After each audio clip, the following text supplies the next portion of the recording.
Koutou katoa kua taumaki tēnei hui o the Regional Transport Committee.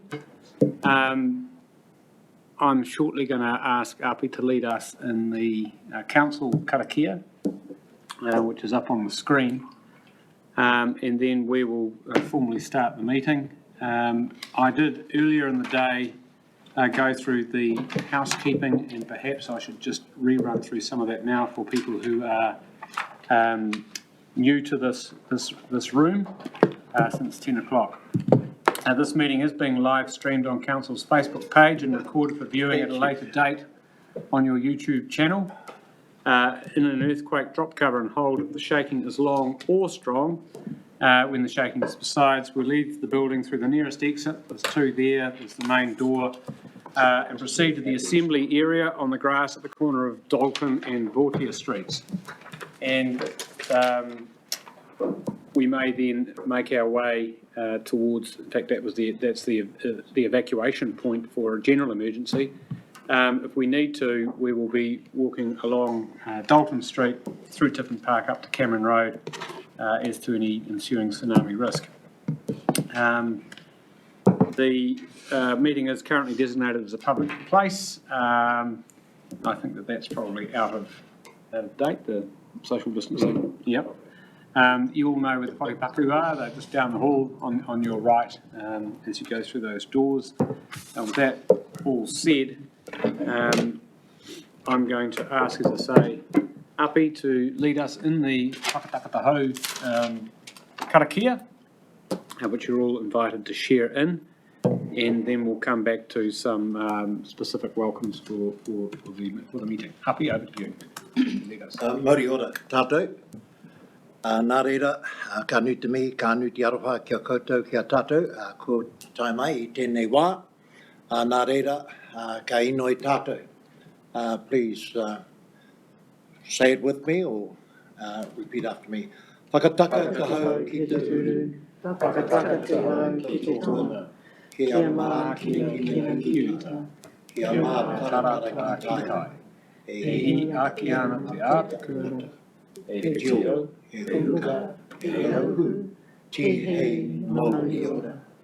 Kia ora, Api, tēnā koe for that. Do we have any apologies? Me, Sandra. Yes, Sandra. Any other apologies? I'll move the apology be received. Seconder?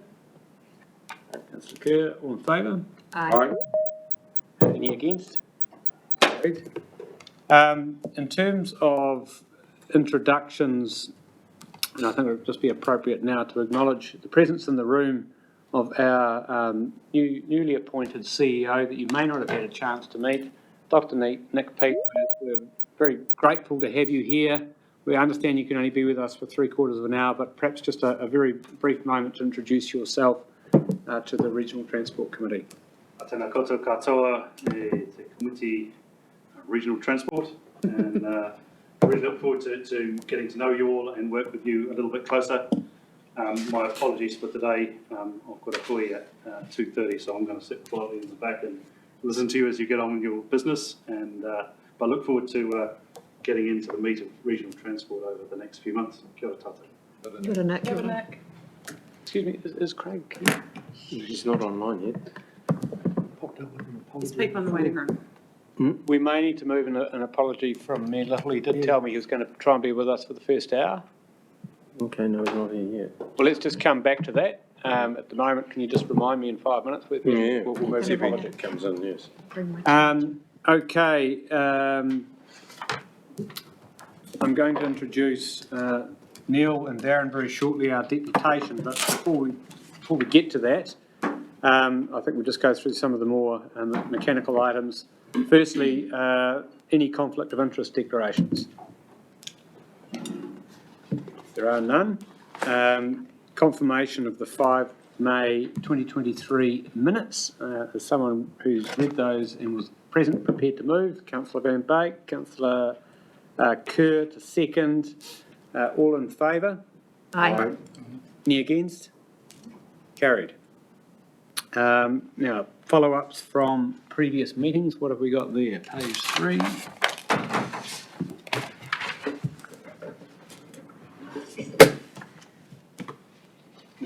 who's going to speak to those? All done. It looks to me like they've all been dealt with.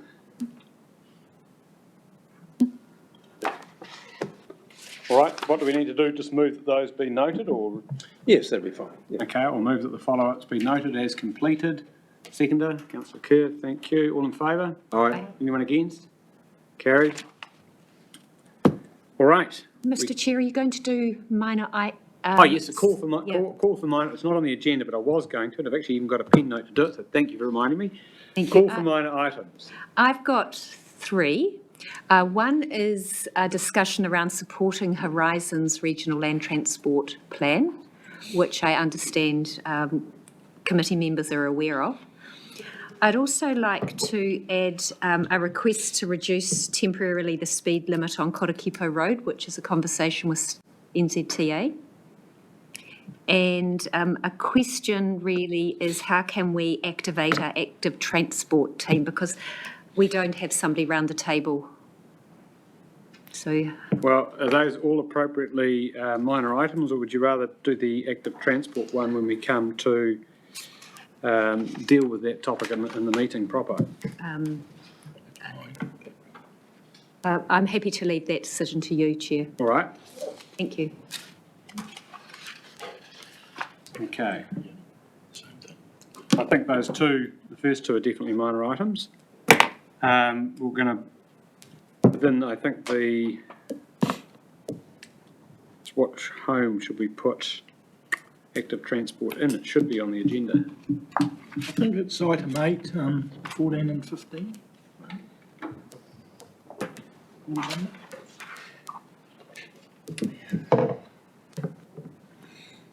Item 8. Yes, okay. Any thoughts on that? No, that's fine. Okay, we'll include that in item 8. We can consider it's a heading in there. Transport program. Yeah. Yeah, that's what I thought we subsumed it in there. Now, delighted to have with us Neil Gordon and Darren Derrick. Duncan Derrick, sorry. Apologies. No problem. We've heard from Duncan before at our public transport plan hearings, and I remember that vividly.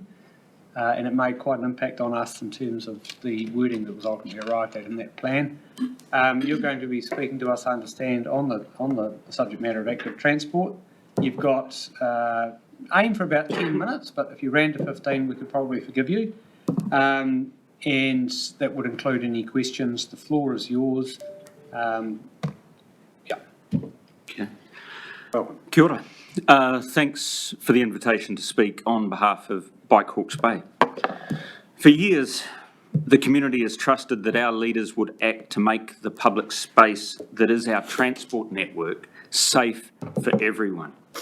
For years and years, we've read your reports and your vision statements, and foolishly, we believed you would do what you said you were going to do. Here's the Hawke's Bay Regional Cycle Plan 2015, our vision, to normalise cycling in Hawke's Bay to such an extent that the region is nationally and internationally recognised as providing the most bike-friendly experience in New Zealand. Here's Napier City's vision, 2016. Napier's goal is to become the cycling capital of New Zealand. Napier will be a city for the everyday rider, not just the cycling hardcore. Cycling will be safe and fun and an easy option for everyone. Motorists will be cycle aware and respectful, and it will be easy to park your bike in the city close to your destination. Yeah, right. You have done a lovely job for tourists and the local well-to-do who love our recreational trails. But for the bulk of people who live in the region, who need to bike to work, to get to pack and save, to get into town, bike to school, and also get home safely, as you well know, you have failed. You have talked about change, but not walked the talk. What have you done? To quote your own draft RLTP, the transport network you have designed and driver behaviour is resulting in harm to our communities. That's your words. And what harm is that? I've got a list of names here of the cyclists who have been killed on our roads in recent years. Waka Kotahi and their Communities at Risk Register, a report based on actual deaths and serious injuries, say Napier is the most dangerous place in the country to cycle and Hastings is 6th worst. You know what you need to do, you just need to do it. And also, for every dollar and bit of muscle spent doing unpopular stuff like removing car parks, lowering speed limits, building separated cycleways, you need an equal amount of mahi to lead a discussion on why we're doing it. Your own regional land transport plan says Hawke's Bay has the lowest physical activity rate in New Zealand and one of the highest obesity rates in the country. And you say car dependency is key to that. Canada's on fire, Greece is on fire, the Arctic's going to be free of summer sea ice in the 2030s, they're up to their knees in climate change in Tuvalu, and here people are dying in cyclones exacerbated by climate change. Just do your bit, please, do what you can. Do not show me your vision statements. Show me, please, your list of active transport priority projects, show me the dollars attached to them, and show me the timeline. Thank you. Well said. Thank you, Neil, for passionate words. I have prepared words of my own.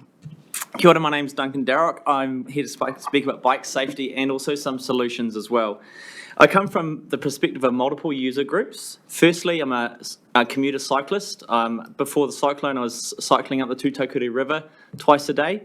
From Clive, I'm a parent who bikes with my toddler to play centre. If we can get through the cycle gates, which stop our bike, we find a way. I'm also a member of the retiree e-bike community. I look too young for that, but I sometimes have some spare time when my toddler's sick and we go for a bike ride with the old people, and they can't get along the trails as well. Often 10 minutes is spent negotiating with people with bad, dodgy hips, these sort of obstacles you put in the way on the trails. I'm also a teacher. I've just come from Hastings Girls High School, so I represent the voice of rangatahi across the road here. I work at 3 different high schools as a reliever. So as a teacher, I would assess the current state of affairs is or not achieved. The marking schedule I've got is from your own document here. It's on page 19, the Ministry of Transport Outcomes Framework. In terms of access, as I just pointed out, it is deliberately restricted on the Hawke's Bay Regional Council administered trails, Regional Council being their own TAG, RCA. There is, at every chance there are gates and barriers to the entry. When less than 50 to 100 metres away, there are illegitimate access points, or even sometimes legitimate access points for motorbikes and also for horses, as you've heard from the equestrian community in your last meeting. In terms of healthy people, Neil's described people actually being harmed in our networks. Auckland Transport commissioned some research by Via Strata, I've got a copy of it, which says that the CAS data, crash analysis statistics, is 6.5 times underrepresenting actual harm based on MOH data. So your data that you might make business cases on is underreporting the real harm that's occurring out there. I could continue in terms of economic prosperity, another one of these pillars, environmental sustainability, and the poor resilience of the surface, which you have to continually maintain, rebuild every time there's normal rain, let alone cyclonic events. However, I want to turn to solutions. Inside your agenda today, and I have printed it out and highlighted it, are some amazing things. There is more highlighted than not highlighted in terms of what you have in front of you in terms of choices today. In Neil's words, these are empty words, and they could stop at this table. Words can just go around in circles. They need to be turned into actions. As leaders in your community and across your councils, you need to hold your next layer to account, your chief executives and your transport managers. In terms of some homework then, I would invite and strongly advise whoever can to get on the 9 a.m. flight to Christchurch and spend 2 days on an e-bike down there. See if you can get an invite from the council down there and have a look at what a city can look like that's been rebuilt following a natural disaster, and we're facing dual disasters in terms of resilience, in terms of creating a real place. These are solutions you don't have to invent. They exist in New Zealand. We're not talking about Amsterdam. we're talking about Christchurch, another sort of comparable city in terms of geography and sort of personnel who live there.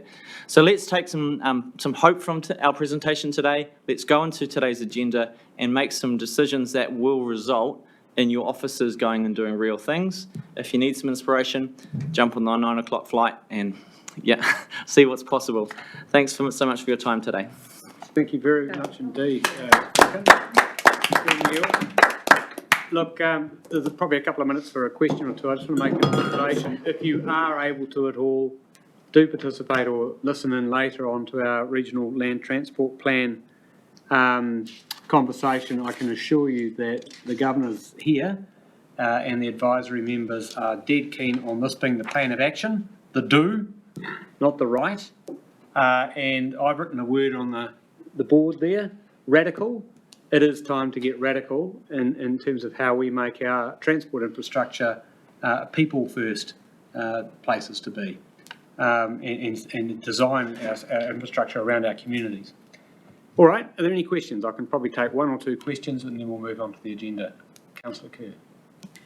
Thank you both for very passionate appeals to us to turn words into actions. So Neil, to you, there was one thing that you wanted us to go and do tomorrow. What's key for you?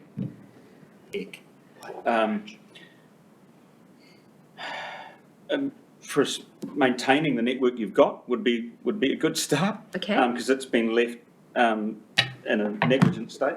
Okay. Those links between Napier and Hastings, there are commuters and who are struggling at the ramps around the Links Road roundabout because there's just silt been left there, which is slick and dangerous when they're trying to get to work and back. I know there are plans to improve the entrance into Napier City. My wife has to cycle through the Mariwa shopping centre every day to work, and that's been a high priority since 2015 because it's a high crash area and couldn't do that fast enough. So I would say use all the money that you've built up over the many years from doing very, very little and spend it all. Okay, thank you. That's really important to hear about maintaining what we've got and getting that Links Road link. Yeah, well, that's just some guys with some shovels to clear those ramps. Yep, thank you. So we'll ensure that's noted. Thank you. Thank you, Mr. Chair. Councillor Price, and then we better... Quick question, do you feel you've got a path to the council or not? A path? Path, is it what you've just talked about? In terms of us being able to present our issues or advocate for the community, I think there is a gap in this regional transport committee in terms of having a permanent active transport voice. I think that could be something that could be addressed in terms of bringing the community to the table. So there's at least some people that can feed in with what's happening on the ground. We're definitely going to come back to that. You should stay for the afternoon. I've tried for some years approaching officers and individual councillors and doing all the right quiet things to try and achieve some change. And what you're seeing now is me being very frustrated at getting nowhere with that approach. Yeah, no, that's good. We've heard you.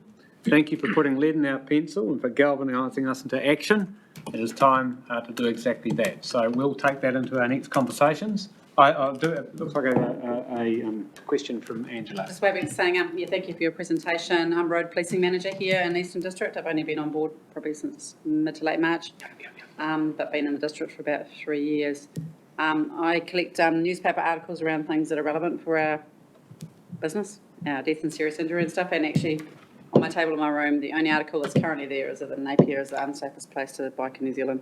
And that's, every day I go in the office, that's what I see, and it reminds me what the purpose of what we're doing is about keeping our roads safe for people. So it's front of mind. It's good to hear. Around cycling. I'm an avid cyclist, but I don't cycle to work. Because apparently it's not too safe. It's not safe enough, correct? I don't, and my kids don't bike to school, so I drive in the bus and things like that. So it's really, we experience the frustrations that you do as well. Thank you. So we're not us and them, we're actually, Me personally, I struggle too, so we want to work together. Thank you. No, it's really good to hear. And speaking from the school perspective, I've just come from a school of 600 girls, Hastings Girls. There's 2 bikes in the bike rack. And that could be because it's the uncool thing to do, but actually it's not normalised because it's not a normal activity. So, yeah, there's a lot of room to grow, and appreciate hearing we're on the same page. Yeah, I went to my first active transport committee meeting about maybe 6 weeks ago, so yeah. Thank you very much, Duncan and Neil. Do we move that the deputation be received, or? Yes. And with thanks and gratitude? Thank you. I'll move that. Could I have a seconder, Councillor Van Beek? All in Am I allowed to favour? speak? No, just kidding. All in favour? You'll get your chance. All right. You never asked. Okay, look, I just need to move an apology for Mayor Little, who's unable to attend. Can I have a seconder, please? Really Thank you, Mayor Alex. All in favour? Aye. Anyone against? Carried. Okay. Thanks indeed, guys, for taking the time to be with us, and safe cycling home. I mean that in all seriousness. Can we now go to the Regional Land Transport Plan matter? And I'm going to hand over to Katrina and Bryce. I understand Bryce has a brief presentation which will help give us the context for this document and the stage we're at with it, and the part of it that we're framing, why it's so important. And then we'll come back to the substantive item. Okay. I'll just plug in.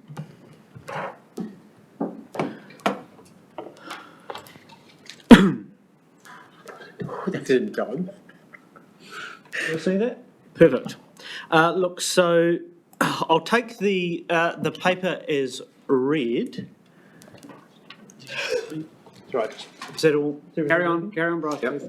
So I'll generally take the paper as read, save for a couple of additional points. What I'm about to take you through is the general context of the RLTP and what we have in front of us today. The other important thing to note, and this is reflected in the paper, is that there has been some advice come through the Transport Special Interest Group from Waka Kotahi that invites and strongly encourages us as the RTC to include projects that could be funded outside of the National Land Transport Fund and or other potential Crown funds. So that does present an opportunity for us, and that is something to keep in the back of your minds as we move forward. So largely what we have presented in the paper is the strategic framework for the RLTP, and this will subsequently inform the program that sits underneath the Regional Land Transport Plan. So what we're going to be looking at today is the strategic direction, the policy environment, and the 10-year priorities. I will not be going through these in detail, they are in the paper. However, the strategic vision effectively sets our North Star for the next 20 to 30 years. So that articulates where we want to be, what we want our transport system to be, and how we want it to function to help support our communities and our industry and our region as a whole. So you'll see again, this is reflected in the paper, that what we've got here is a compare and a contrast. On the left, we have our current strategic vision from the RLTP that we have adopted today, and we have a proposed strategic vision that we are moving to for the upcoming RLTP and subsequent years and decades ahead. So the strategic objectives are kind of the part of the beating heart of the Regional Land Transport Plan, and they set out what we want to achieve in our transport system. Now, in a normal time, these would be mapped back to the government policy statement on land transport, which at this point in time we do not have.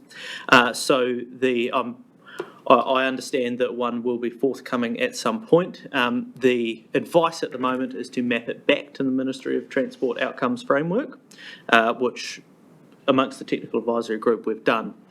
I won't spend any time on that. So here we've got 5 objectives.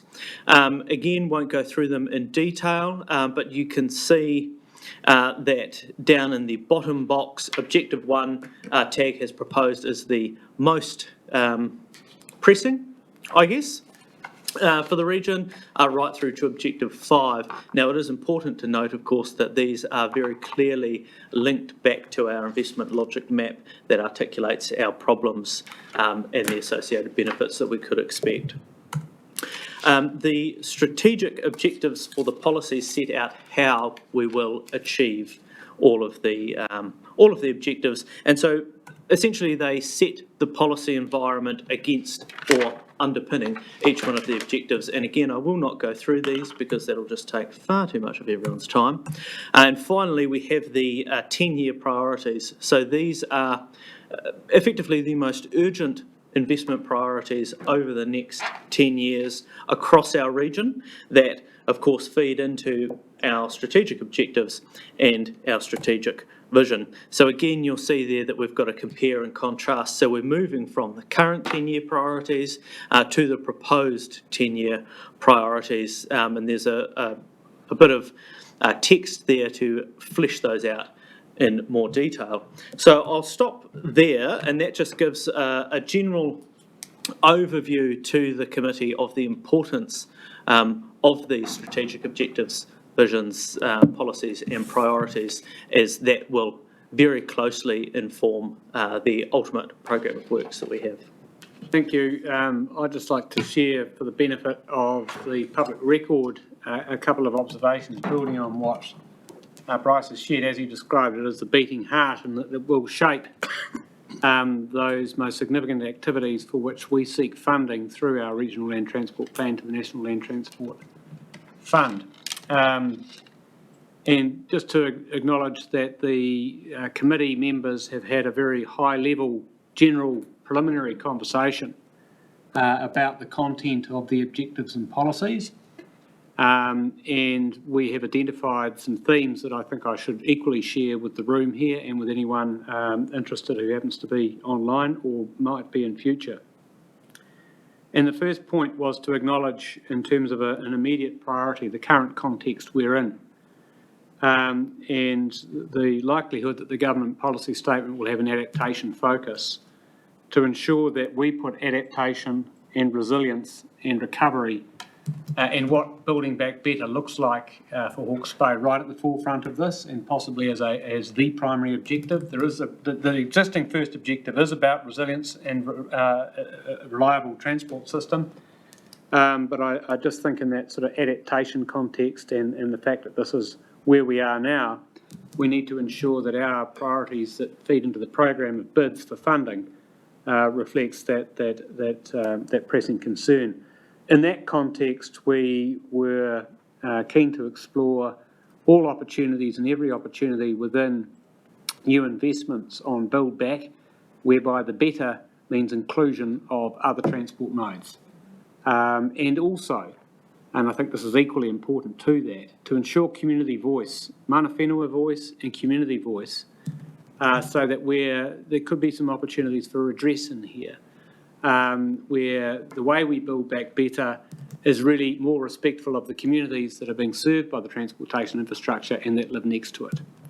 And that can feed into, in turn, the type of form and function that the transport asset serves.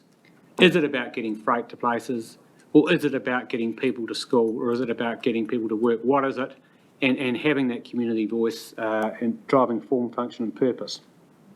There was a theme around putting communities at the centre of the way we design our transport system, about making and being, on the radical and the do now theme that we heard from Neil just about earlier.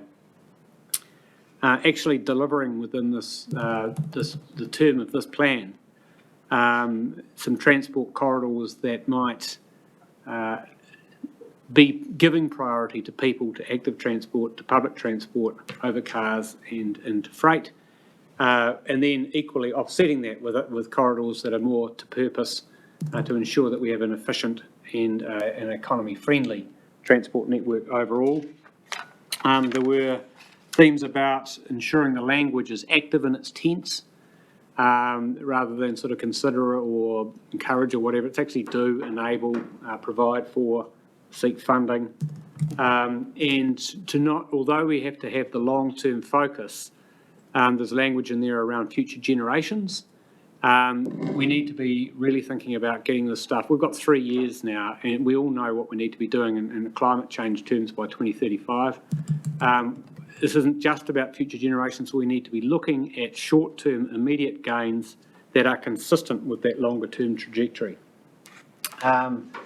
So, yeah, safety is paramount, multimodal, maintaining what we've got, ensuring that our transport solutions are both low emission and low impact.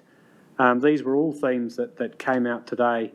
One of the ones that really strikes me is that our rural network, our rural road network, is so immensely challenged beyond the capacity of local government funding or even central government funding to sustain, and that's really been revealed over the last 2 years in Wairoa and Central Hawke's Bay.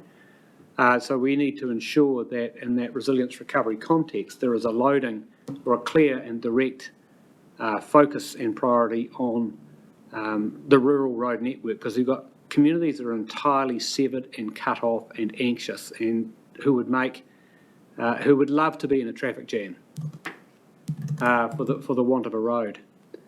So we need to be very conscious of our rural communities. And we can be bold and courageous with this because the funding context is enormously different to anything I've ever seen in terms of the National Resilience Plan level of ambition. The East Coast Resilience program that Waka Kotahi is rolling out, in conversations around the expressway and what we can do for that to ensure that it's fit for future and fit for a climate resilient world and an efficient economy. These were all themes that came through in a high-level conversation, and I invite anyone else to identify anything that I've missed or to table any specific wording changes they think are appropriate to the framework that we've had in our paper. But what I have offered to the staff to do, and I've offered to my colleagues to do, is for, say, Tanya and I to receive a delegation from this committee to work closely with Bryce over the course of the next 2 weeks and come back to you with some wording that reflects these priorities, the need for action and immediacy and all the things I've just said, to ensure it's all in there, but that it's packaged in that way. Because then the staff and the TAG have got the ability to carry this forward in building in the program of works that this beating heart would be at the Fulcrum or centre of. So that's all I wanted to say. It's a bit of a ramble. I just want to invite any other reflections or comments on this, and then I could possibly put a motion to that end. Councillor Kerr. Thank you, Mr Chair. Would be happy to work with you and the team to make sure that we've got the appropriate wording in this document shaped right.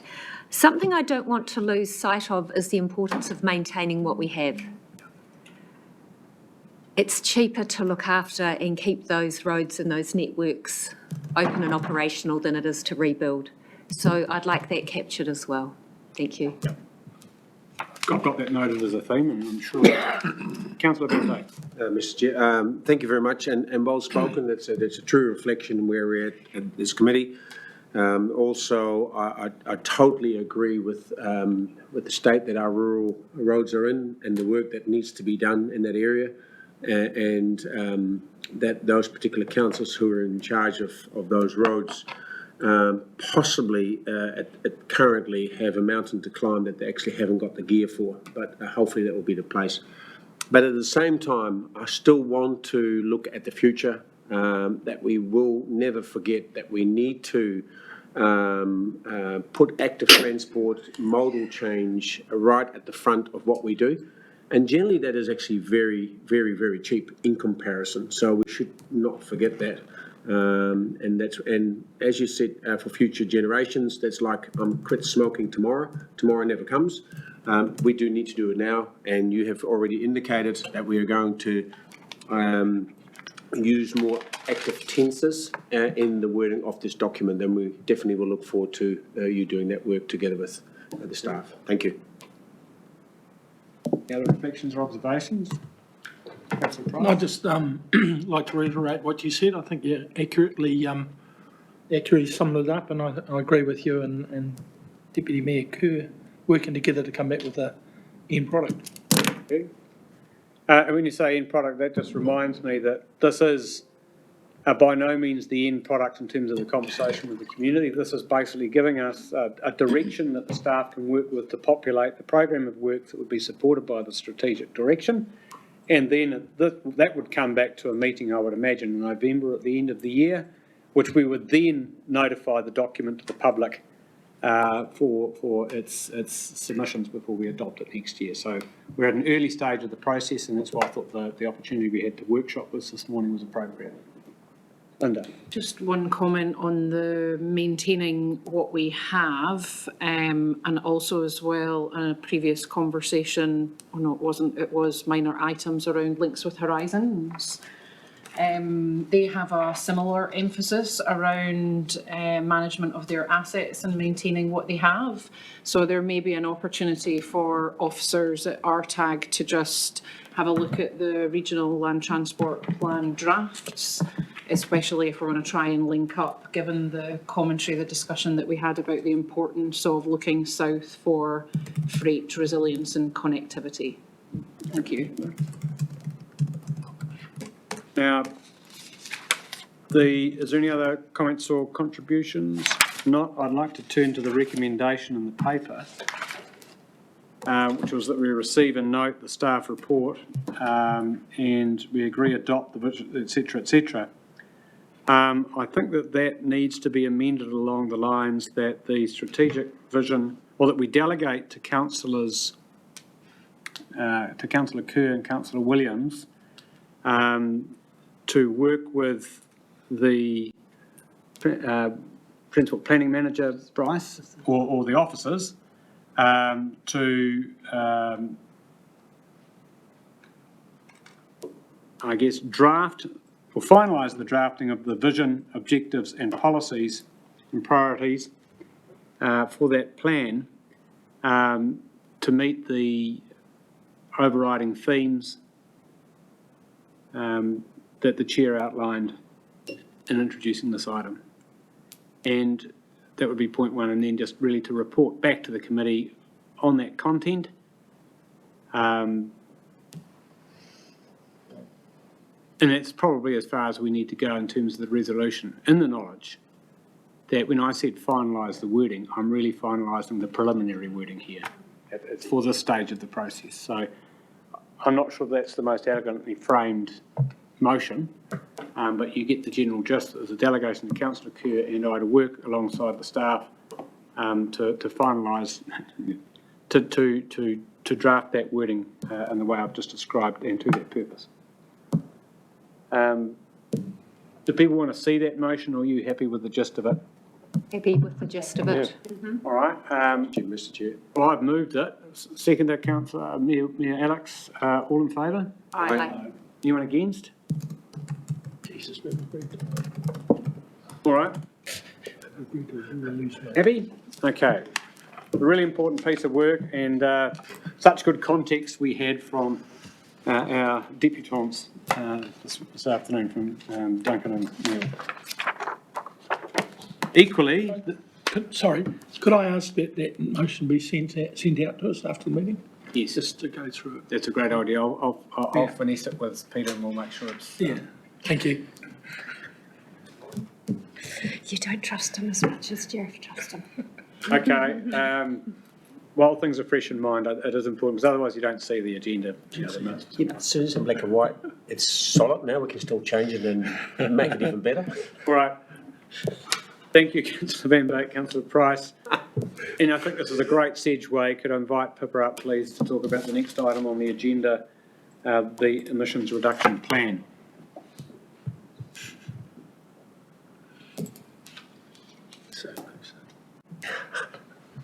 Thank you, Maria koutou. So you have the paper in front of you on our proposed transport emission reduction activities. These are part of the development of a regional emissions reduction plan that will cover off several topics. At this stage, we have proposed actions under the transport and the waste sectors, and those will be going to the Climate Action Joint Committee on the 14th of August. In the paper, we set out some of those national goals that we have. Those are legislated goals to reduce our emissions. So those are actually set now through the Zero Carbon Act, aiming for net zero carbon by 2050 and a 24 to 47% reduction in our biogenic methane in the same timeframe. So transport comes as part of that. Transport is 1/5 of our regional emissions, which we know from the Community Carbon Footprint Report that delivered last year.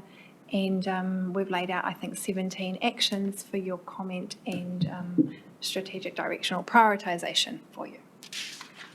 Thank you, Pippa. And again, if I could share some observations, we have, for the same reason, a high-level conversation about this morning. And it was really just to ensure that this committee had an opportunity to have direct input to what I understand is a plan that will ultimately be signed off by the Joint Action Committee of all the local authorities in the region. If I could just say this in terms of what I heard shared this morning, we need to be true to our long-term plan of kia rete. It is time to act. It is not time to be writing words about what's going to happen in 2040. It's actually the doing now. And so the conversation we had was, again, to use active words and to prioritise mitigation options that equally achieve resilience. And that, for example, could mean that you ensure multimodal is integrated into new rebuilds, whether they be a bridge, a roadway, or whatever it might be. That we ensure that we are planning well in advance the way we design. We've got the future future development strategy, we've got spatial planning, making sure in terms of where people live, where they get to work, and how where they live, where they work, and how they get in between. That we are setting this region up so that by 2050 we can have the minimum vehicle kilometres travelled, the very best intervention you can have to ensure a net emissions or a low emissions economy is spatial planning over the longer term, and then to prioritise those interventions in this policy list that enable, not just encourage, but enable active and public transport in our transport corridors. So that was the conversation we had this morning.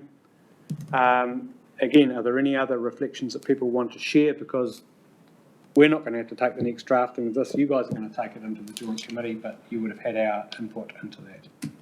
Councillor Kerr. Two things I'd like to speak to. The action that refers to the Waka Kotahi Climate Assessment Transport Investment Model. Can we just tweak that phrasing so it would allow us to use other tools if appropriate? So it might use tools such as the CATI. As we saw a lovely one this morning. 2035, yeah. And the other point I'd like to make is some of our community is still isolated and access is really important to them. And thinking about what our network might look like in 30 years is going to be a struggle because they want their access fixed today. So in presenting this paper to the community, I would like that taken into account, that this is very future focused. There are some things we can do today, but this is very future focused, as you spoke to, Mr. Chair. And as I mentioned earlier in the meeting, I think a lower emission action can also be to maintain what we have before we go and build or create new. So in the conversations and the wording around this, I would like to highlight an action is to maintain and look after our current infrastructure. Full stop, please.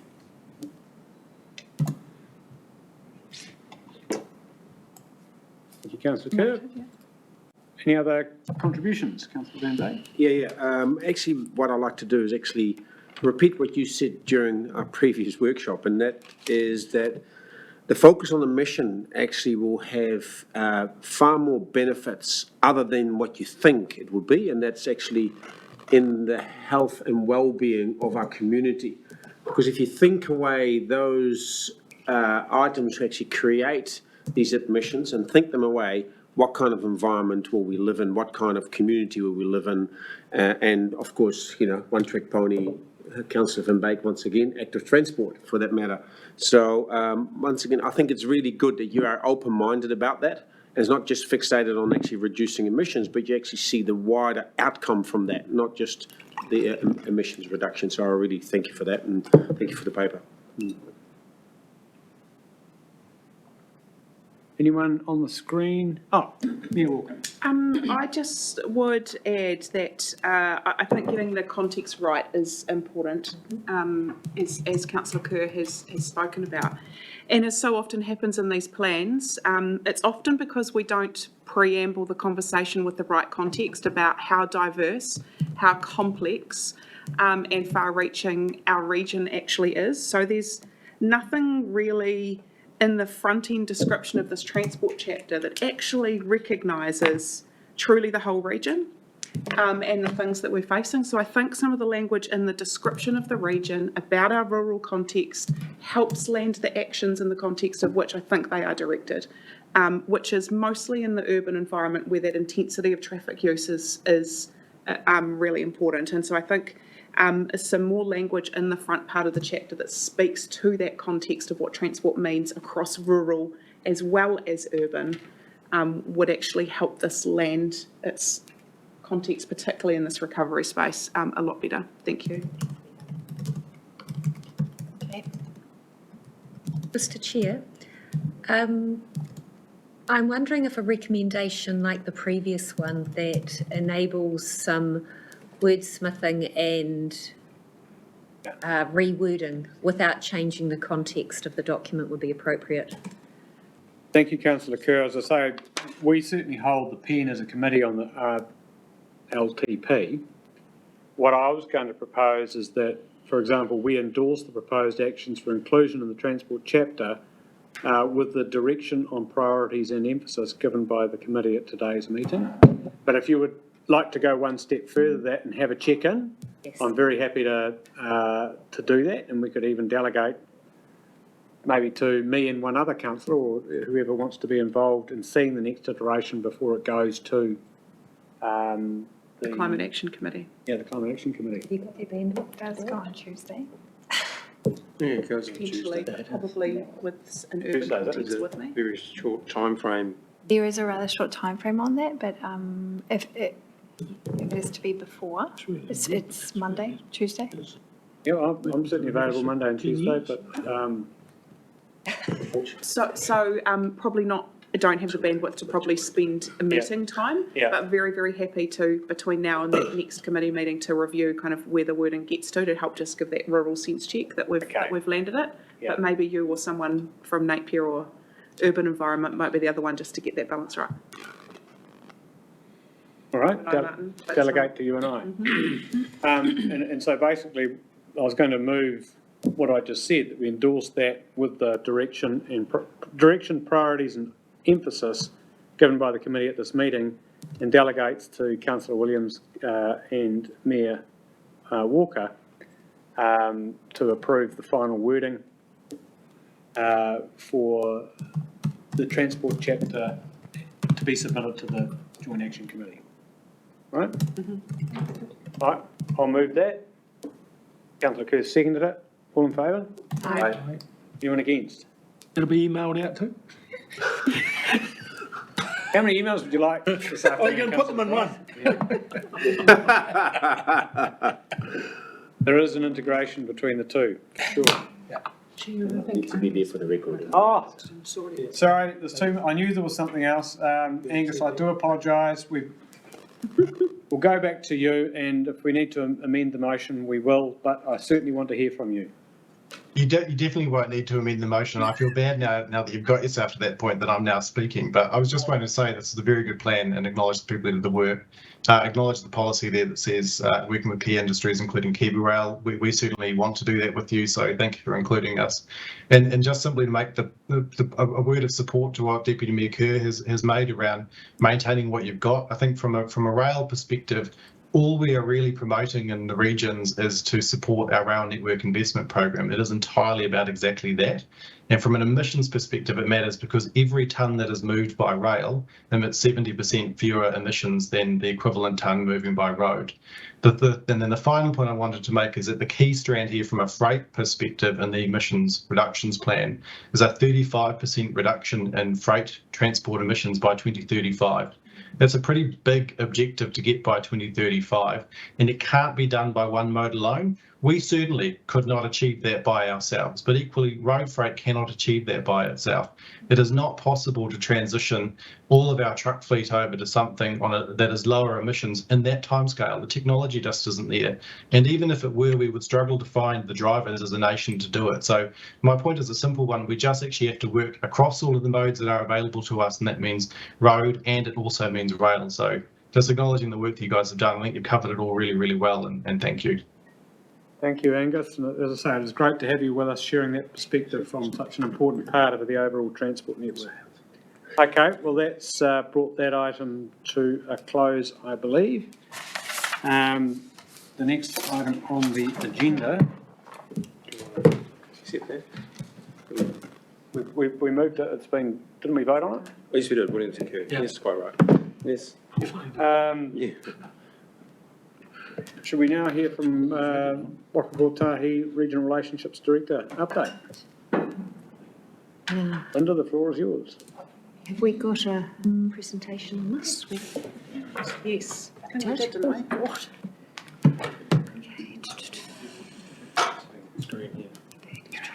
Will be one. It's on the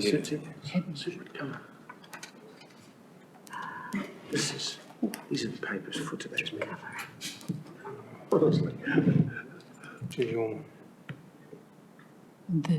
Oh no, that's 2023. No. presentation. Where is the? Down there. Oh no, what month are we? Under separate document. Okay. Yeah, that looks right. Thank you. Thank you. I was looking at that before. There it is. Just hiding. Okay, ready to go. You've got two presentations in your pack. I'm only going to speak to one of them, the detailed pack. Still happy to take any questions. I feel like we've covered quite a bit of ground in the meeting already and earlier today, so we'll keep it short and sweet, but a lot of particularly the national slides are actually really relevant to the discussions that we've just had.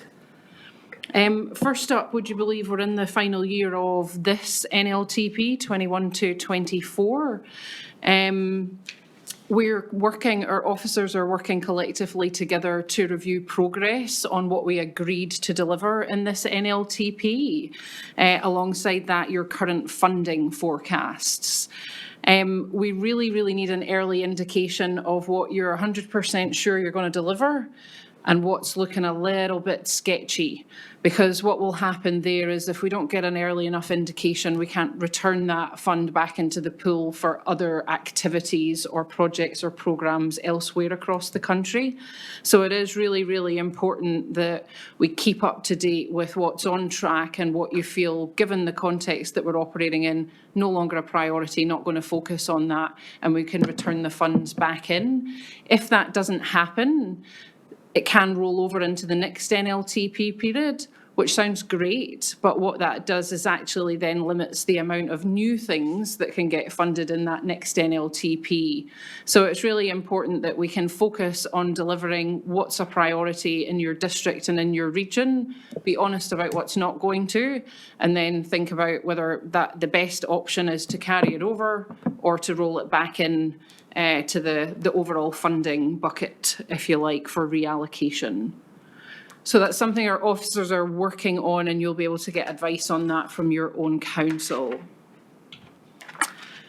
Future. this NLTP period that we spent a lot of time discussing about. Just want to highlight that we have had indications that the government policy statement will be released prior to the election. We're expecting it imminently, which will help us to just sense check the work that we have collectively done in the development of the RLTP so far. And as well, I know we had the discussion at the last Regional Transport Committee.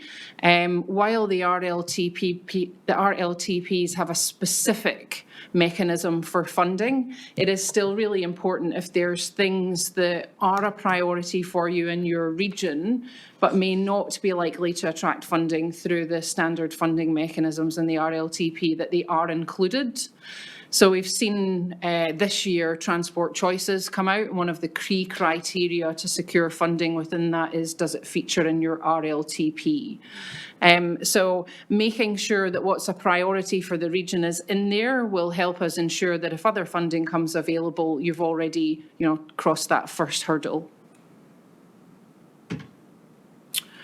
Reshaping streets, brilliant conversations on the importance of place, the importance of function of your streets, and how you want your place to look and feel and be used well into the future. In July, the government announced a new package of rules or rule changes entitled Reshaping Streets. These rules come into effect middle of this month, so mid-August. And this essentially gives councils and communities greater flexibility to modify the streets as they are at the moment to make it easier and more attractive to walk, cycle, remove vehicles from them, variety of different options. The changes that it enables is important, not just from a transport or a social or an economic, but also from a health well-being perspective too. Can help a lot with vibrancy or with initiatives. We heard about Car Free Day, for example. Make it easier to do or to trial things in your place. The proposals are, the changed package of changes are really enabling. So by that, I mean, it just reduced a lot of the red tape, the administrative burden that goes with putting these kind of things in place, reduces the amount of complexity. And we're working with councils at the moment to try and provide better guidance on how they can be used and how you might want to use them in your individual context. Also, they don't have to be used, so it's not like you've got to rush out and do something with them today. But it's important to know that, especially with some of the conversations we've had so far. And lastly, on the national slides, we're just refreshing Tuaki Tumaya. That's our regulatory role and our regulatory strategy. That's been refreshed from 2023 right through to 2032. It reflects and updates our role as a regulator in relation to the fees and funding changes, legislation, broader government regulatory strategy, but as well from our perspective ensures that we keep up to date with what we aspire to be as a great regulator.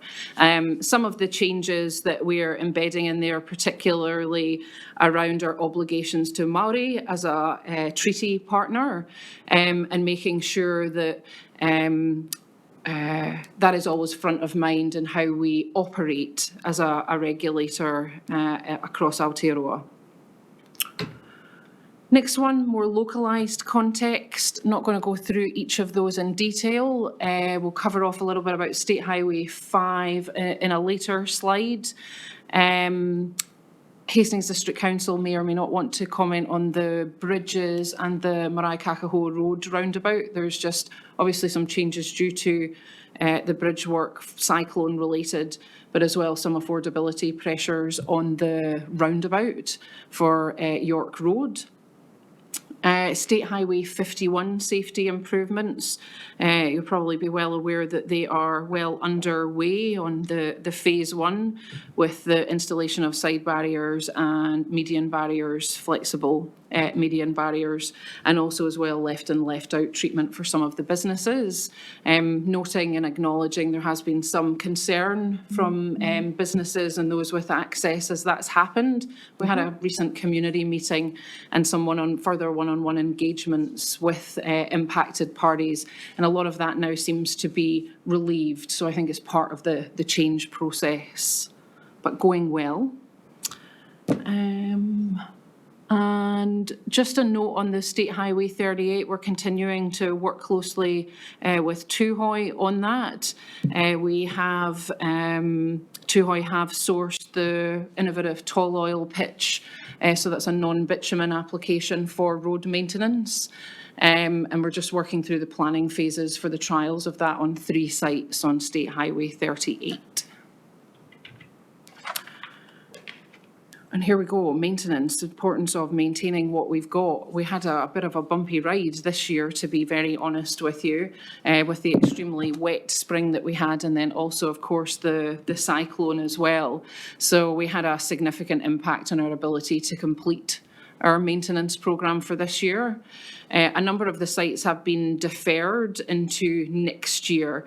So that will be kicking off September, October time over in this region, with it usually having better weather. And those will need to be prioritised as well against what was already planned for this year. I would note too that we are very much aware of the road user feedback, community feedback on the number of potholes that are appearing across the network, given the continuous rain on a highly impacted network. The crews are out doing their damnedest to keep things together over the winter period, and also undertaking rehab on sites where they can in this weather. But it is a challenge. It is a real challenge for them right now. Speed and infrastructure, we'll cover, we've got information on the State Highway 5, the safety improvement programme that's due to kick off in September. So that's those short-term wins on State Highway 5. There's just some information in that detailed pack for you, but that will be kicking off shortly, which is great progress. And we've already mentioned State Highway 51. And then lastly, just an update on where we're at in the process of the programme business case for State Highway 5. Mid-July, it was submitted to the Waka Kotahi board. It was submitted, sorry, not to the board, into Waka Kotahi's internal processes for internal review. On the mid-August, it'll go through what we call Value Objective Scope Committee, and then it will go to the board for endorsement on the 28th of September. Great progress being made, and just want to extend genuine thanks to all of those that have participated at an operational level and the community, and also at a governance level on that one. Open to feedback and questions on it, but I think all of us collectively are pleased with where that's landed now. And that's all. Happy to take questions. Questions? Members? Councillor May. A couple of really easy, quick ones for you. School streets, what does that mean? School streets are where, can mean a variety of things, but essentially where you've got a school in your urban environment or a rural environment. We see different initiatives like closing it off to vehicle traffic at school opening closing times, or when there's large sports events, only allowing light vehicles or only allowing your parking in certain areas. You can only come in and out if you're on foot. Could be for specific times of the day or for longer stretches. So anywhere where there's a school, it will provide you with more flexibility to consider safety, and with that encouraging children and parents to walk or cycle rather than bring their cars en masse. So it also means not just in front of the schools, actually the whole... You can define a little bit further out than that as well. Okay. Yeah. Okay. Yeah. Next question. I'm not sure whether it's in your area. And I've asked a question a long time ago of Associate Minister of Transport. Is a law change to actually make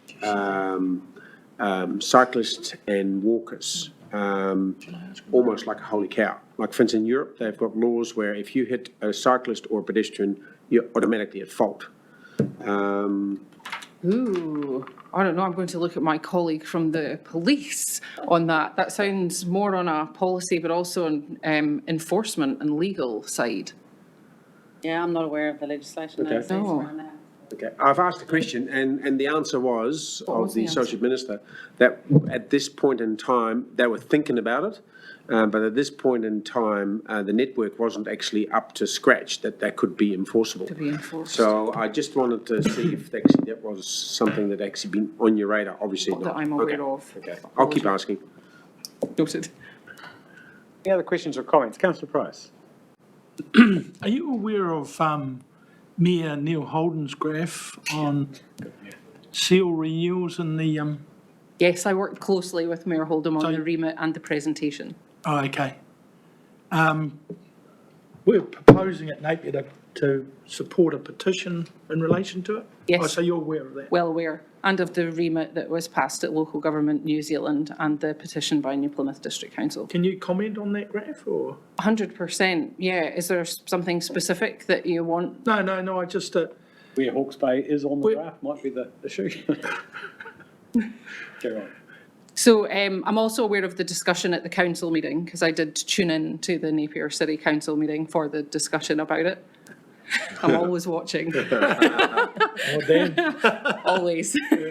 The graph shows the life that's left in the asset, and that's done from a point in time in which the asset was designed. So the state highway network's designed regionally and in corridors. The designs vary depending on the function, the types of traffic, the weather, the climate, the geology that's under there. And that graph essentially shows the expected life that's in the asset. What it doesn't show in the context, I think one of your councillors did say it would be good to get either peer review or context around the graph, is that when it gets into negative, it's essentially that the life of the asset is extended over what was originally designed for. So I think somebody else earlier said whether it was 20 or 25 years. So when it shows as a negative, it doesn't show, that does not mean that the asset is, another technical word, goosed or not fit for purpose. It just means that the life that it's there for has extended longer than was originally designed for. What it also doesn't demonstrate is any birthdays that it's had on top of that, so any of the resale works. So what we wouldn't do is immediately rush out and build a whole new state highway if there is still deemed to be life in the asset. What it does clearly demonstrate, though, overall, and the reason why I would say the remit and the petition is so important, is the underinvestment in New Zealand's infrastructure assets overall. So if we take a step back from what it shows on the Hawke's Bay State Highway network, it shows that Aotearoa in general, over the past 10 to 15 years, has consistently underinvested in its assets. And if we don't do it now, we could have a serious issue because everything is getting to the end of its life, essentially. So yes, well aware. I've had the graph sent to me on a number of occasions because it doesn't have some of the context around it, but strategically, it's bang on what it presents. Thank you. Remember, I'm always watching. Right, Next Thursday. Councillor Kerr? Thank you, Linda. Just a question regarding the proposed investment at Aototo Yes. and the timing of it, given we're still limited with the bridges over the Tutaikuri River. My hesitancy in seeing any activity start there Yes. until we've actually got the network flowing freely again. Yeah, I'll take that back to the team. Actually, that's a good point. Thank you. Thank you. And one other question on this page. Speed limit review, State Highway 5. When is that going to be available, please, Linda? That was coming. The draft report we have cited. It's been completed. We've sent it out for an independent peer review, which will be completed within the next couple of weeks. We really want to get it out prior to the election period. It has been delayed, noting that because it was originally due to come out end of March, beginning of April, and then a few things happened. But we're just getting it peer reviewed, and then we should get it released if the minister is happy for that to happen in that time period. Thank you. If I can just follow up on this, Mr. Chair. The reason being, to me, it's going to have an impact on the program business case that we've done. And we've gone off and done this piece of works without one of the parts of the puzzle being available. So please lean on whoever you can lean on to get it released as soon as possible. Thank you. Noted. Thank you. Mayor Alex. Thank you, Linda. State Highway 50, Waipawa River Bridge. I know that engineering works are underway and it seems to be progressing quite well. Have you considered what support funding for the local road network bridge that also goes across that river could look like to A, help us get connected again faster, but B, be more resilient? Because I think the issues of the riverbanks moving are probably not going to go away quickly. They've tried to have an engineering solution before and it hasn't worked. We probably need the backup local bridge as well. Has that been considered? I'd need to seek comment on that from our team to confirm either way on that one. Okay. Just in terms of our definitions of resilience, I think the options are kind of important. And they're certainly important for the community there who are taking their kids on a 45-minute bus trip to get to school, which is usually a 10-minute one. It's becoming quite painful. Am I right that we're going to need to do our BAU business case of submission to the NLTP and our low-cost, low-risk business case and a recovery plan business case? So we will need to do all three parts to access funding in the next coming NLTP? Business case? I just want to look at my... Or a plan or plan. Yes. Request? Yeah, you will still need to feed in for your own district, your prioritised projects for the RLTP. So continuous programmes, your low cost, low risk, any road to zero, walking and cycling. Yes, I believe our teams are working together on that at the moment. And there's guidance on how to define what is business as usual and what is recovery? Yes, there will be. Yeah. And how are we going to get some guidance around what bespoke VAR rates need to look like in recovery packages? Are we going to have a process set up for that? Or is it, my understanding is that the fund is empty, it's overprescribed by billions, and that pretty much everything's just going to sit there. Can you just talk to me about what that's going to look like? The advice that we've currently got until there's any further announcement on rebuild funding, let's call it rebuild so that we're all clear, so not the response work that we're still doing, is at this stage it's at normal FAR rate. Don't know if that will change at all until we get an idea of how substantive any additional funding will be. I'm not going to commit that it will be plus anything at this stage. Okay, so the rest of the recovery program is not under the emergency FAR rate policy? No, if it's not emergency works, no, it won't be. Okay. That's not to say there won't be another policy, but I can't commit to that. I feel like there is confusion around the definitions of response, recovery, resilience, and then you've just used the words rebuild. That there's kind of confusion about what that looks like. And what the definition of each of those are, because my understanding was that for the rest of the recovery program that we needed to look at, that we would be looking at an emergency fund policy on around emergency works, which is FAR plus 20%. Yeah, there might be a difference then in our terminology. It won't be classed as emergency works. Okay. Who holds the definition of that? What is the definition? Where do we find it? It should be on the NZTA website, the definition of emergency works, and your local government investment advisor who works with your officers, so I think yours is Richard Ashman, will be able to provide you for emergency works. If the advice that you've been given is that your rebuild will continue on your FAR plus 20, sorry, I thought that you were referring to further emergency works. I think hence the problem, emergency and response and recovery. It's all being talked about in kind of a language which is very unclear as to what it means. Because emergency works will continue if we got more rain today. There would be emergency works funding for that. So I think if it's cyclone related, rebuild, recovery, that's a So that separate means one. that emergency works that happened, damage that happened last year, which was emergency works following weather events that is still not yet funded in that pot. Is that just never going to be funded, or is it? If it's in the system and still working through the approval process, it will still be going through that process. So it should be in. And how often do we get decisions on whether they are going to be in that emergency funded? They usually, pre-cyclone, the committee meets monthly for decisions, but during the cyclone, I think it was weekly and then fortnightly for cyclone-related ones. So usually if they're sitting there, it's because further information on them is required. So the works that were packaged up and submitted last year are still just sitting waiting for someone to do more work on them at either our local end or at the Waka Kotahi end? If there's a delay, that's usually the case. Yeah, I can't speak about the specifics of any that you're waiting on. Okay.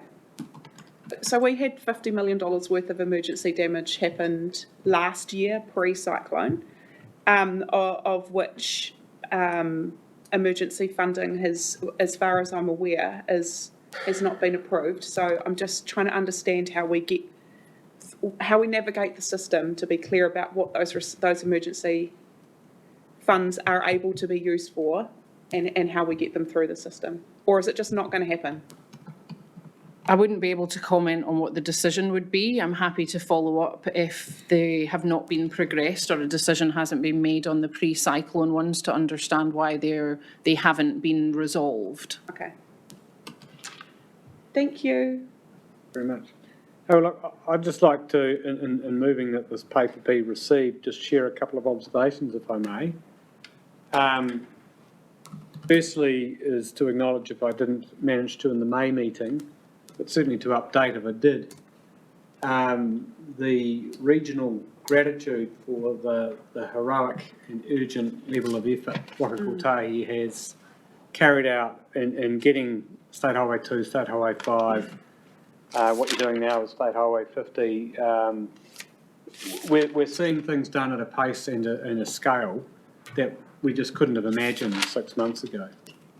So I think relationship manager, the relationship is really strong now, and I want to, just commend the organisation for the way it has come to the party for us as a region.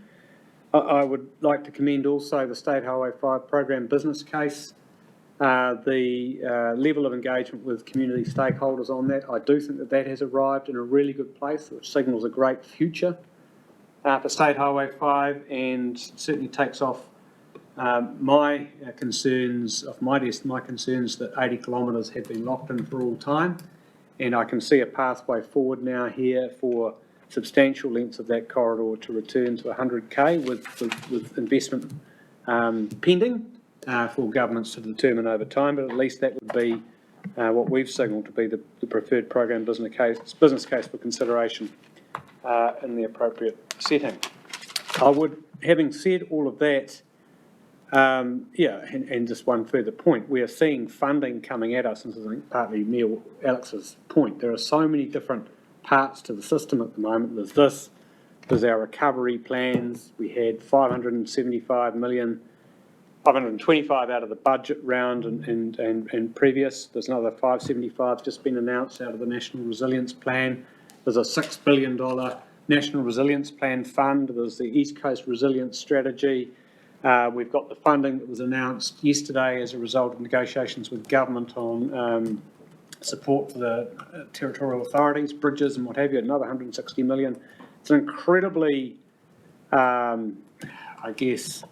dynamic and in some ways exciting place for this Transport Committee to be in terms of lifting our horizons and ambition to a level that we haven't been able to before. And all of that said, I just share Mayor Walker's pain and Mayor Little's pain, and no doubt Mayor Hazelhurst's pain Sorry, Napier, it's not as much for us. The funding model is broken. The remit that was addressed at the LGNZ conference is absolutely critical, because it doesn't matter what we chuck at this at the moment. These districts just can't catch up to where they were before Cyclone Gabriel, let alone since. And we need a vision within central government that is enduring, that is consistent, that is long-term, and that has a funding model attached to it that is realistic to where we're going to need to be a climate resilient, in the way we've defined resilience, where everyone's got access at all times, nation. And that model is simply not there at the moment. So I just hope that government can be honest and apolitical about that from here. And we will deliver our RLTP in the hope that that becomes the case. So I just wanted to share those observations, and moving that the paper be received. Could I have a seconder, please? Thank you, Mayor Walker. All in favour? Aye. Anyone against? Right. Thank you, Linda. Thank you. I think the next item on the agenda is item number 8, Regional Transport Program. Remind me, Councillor Kerr, your question about active transport will come in here. Bryce, could you speak to the paper, please? It covers the various components of a lot of what we've already talked about today. Absolutely. So in your packs, you'll see the program tracker itself, the lovely little Excel workbook with colourful dots and bits of commentary and so forth. In terms of, I guess, material changes or significant updates for the program tracker, the Regional Land Transport Plan we've talked about at length today. The key thing there is right now today, as of today rather, the timeline is still such that we need to have a draft out for consultation by the end of this year, consultation closing potentially mid-February, followed by submissions, deliberations and adoption by April. So that is quite a condensed timeline, and it is extremely likely that there will be additional RTC meetings dropping in your diaries at some point soon. The network resilience and rebuild workstream that we had has been absorbed into the RLTP workstream as everything has become a lot clearer in terms of how the Regional Recovery Agency and other recovery activities are going to be treated. So now the focus is on developing a very good and very well considered Regional Land Transport Plan. Speed management planning, of course, due to the impacts of recent events, the rather acute reallocation of staff time and attention, both in the immediate response and as we move forward thinking about recovery and rebuild, we as the TAG will be applying for an extension to the final submission of the Regional Speed Management Plan. At this stage, we are intending to seek an 18-month extension, which should bring us to, I believe, October next year in terms of submission. We have not sent that off yet, but that is certainly the intent. Key reasons for that: A, everyone is under the pump, for lack of a better term. B, communities consultation fatigued, and we're just not going to get enough out of them. And C, the short timeline that we now have as a result of the cyclone and a range of other things simply will not give us the opportunity to do justice to that piece of work. Roadsafe Hawke's Bay, as you'll see in the paper, which I believe is the next agenda item, the rebrand is going quite well. Strategy development is continuing, albeit at a slower pace than initially anticipated. But again, that is as a direct result of resource constraints and changing staff focus. Transport emissions reduction plan, I won't spend any time on that because we've already received a separate paper around that today. Active transport, so there's, as we've mentioned previously earlier on today, there's a range of Streets for People and Transport Choices packages that are happening across the region. And as I understand it, they are reasonably well advanced in the potentially shovel-ready and/or detailed design stage. So that's very positive, and I would imagine it's going to change the streetscape across the region reasonably soon. Progress on the active transport strategy has been a bit slower than what we had anticipated. Work has commenced on it. We are using the draft Regional Cycling Plan 2021 as the foundation for that, and looking at what we actually need to do to broaden the scope of that to be an active transport strategy. It is, of course, important to note that the intent of that strategy is not to, for lack of a better term, meddle in existing TA strategies that are already in place.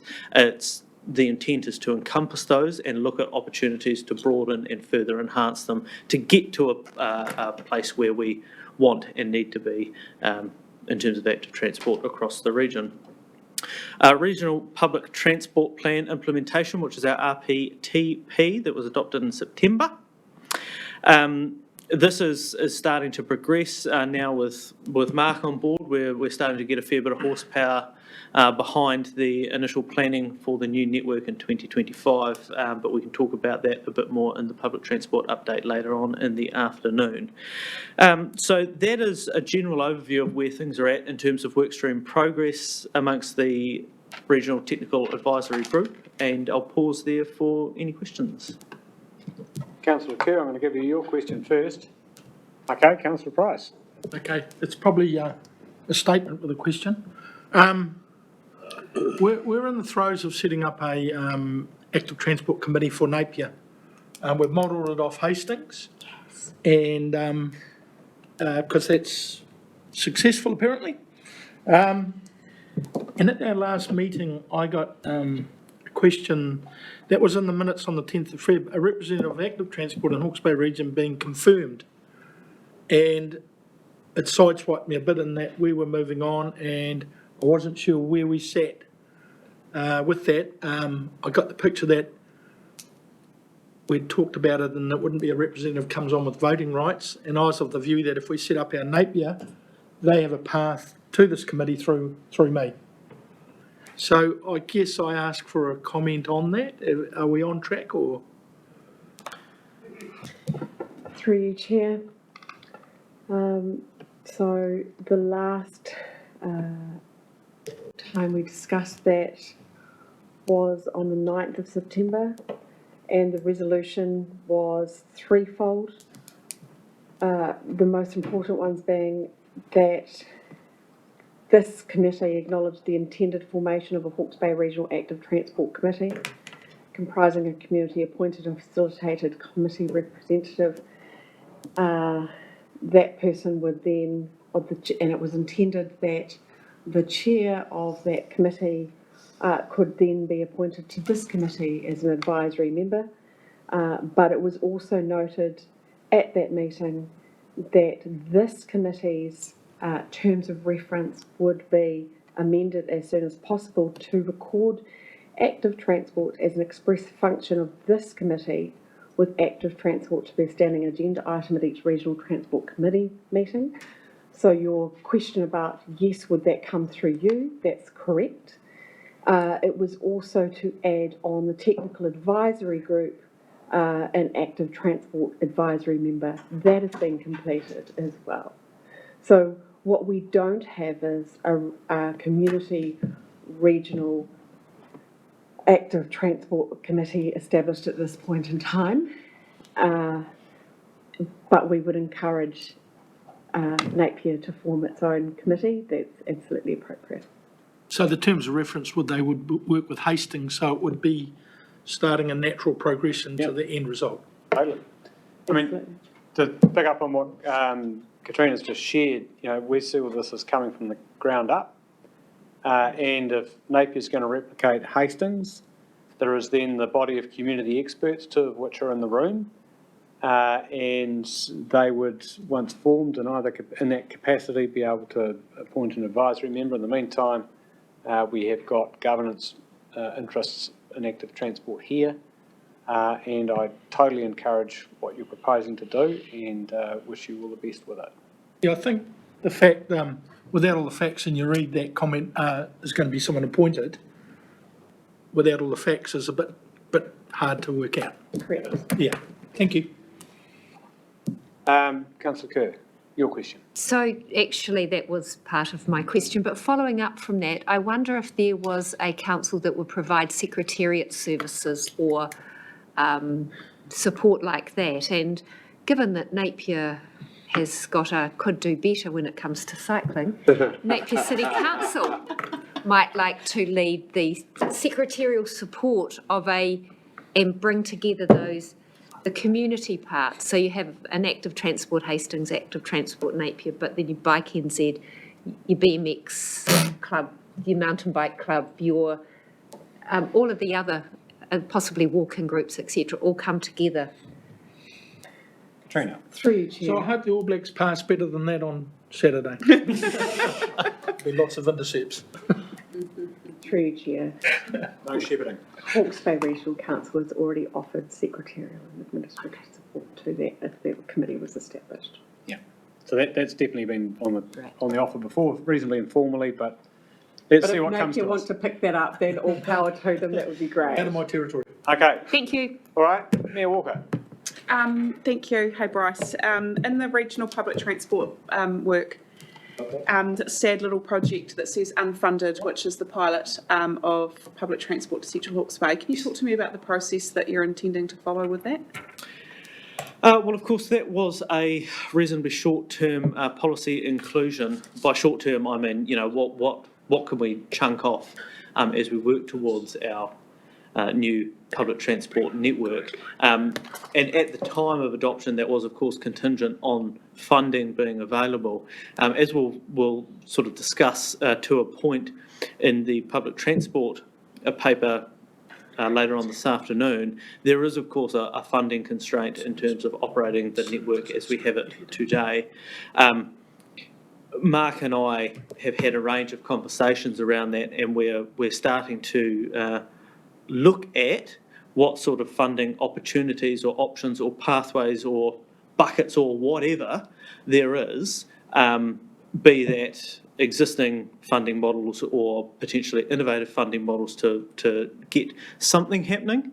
To be quite frank, those are reasonably embryonic at the moment, but it is actually front of mind for the team to look at ways that we can actually enable that. So it's certainly very firmly on the radar, but there are a range of constraints that we're dealing with.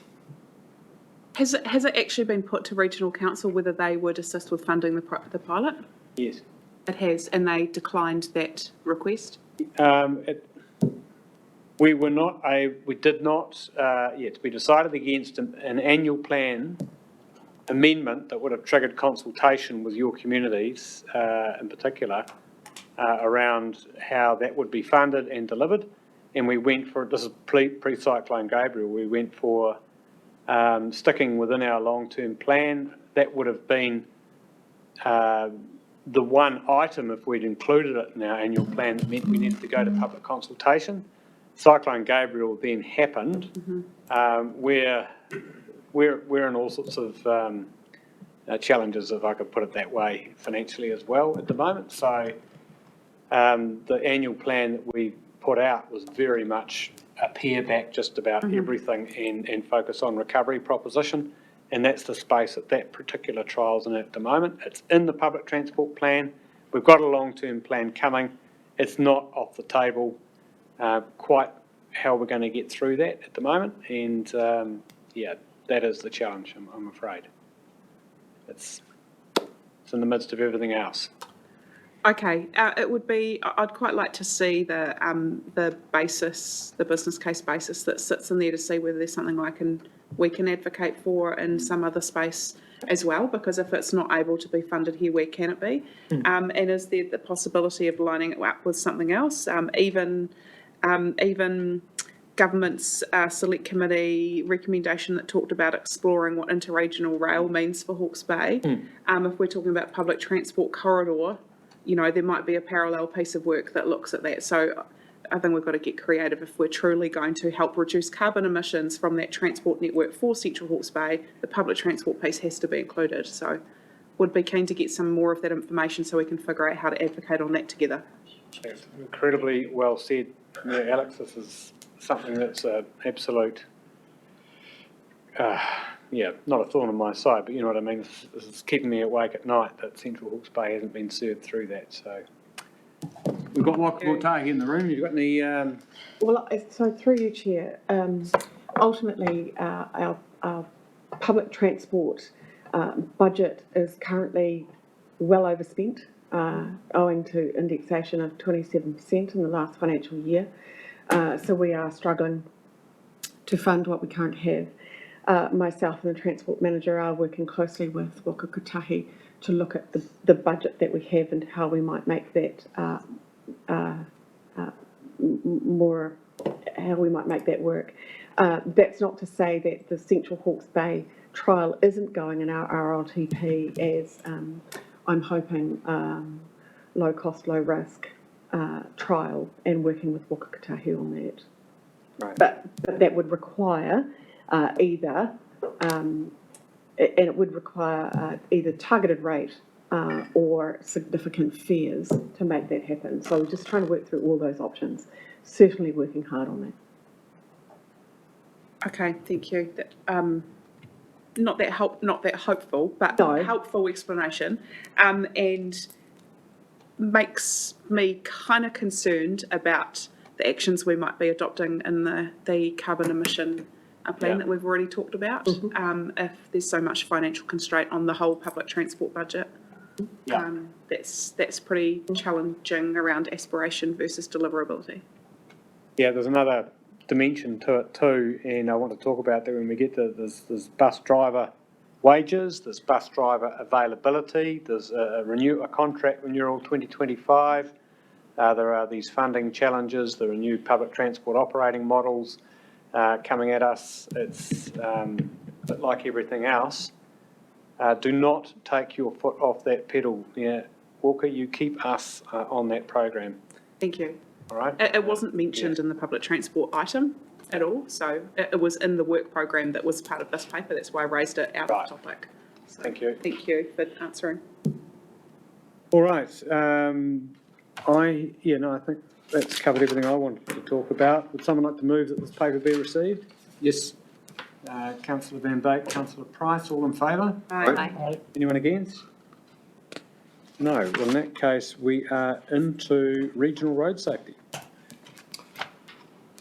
Right, I'll generally take the paper as read. I'll talk to a couple of new initiatives that are coming out that Liz Schlerke, our Road Safe Coordinator, has been working quite hard on. So she's developed in conjunction/collaboration with ACC and their Ride Forever program a crash card for targeted specifically at first responders for an event where a motorcyclist has had an accident and is non-responsive. Some of the key details will be right there in the card. That's going to be launched at a bikers ball in mid-August, which is quite exciting. Liz has also been working very closely with Chrissy LePayne, who is a community constable, I believe, and qualified driving instructor, to develop some Hawke's Bay specific driver licensing and or education and training videos and associated tip sheets.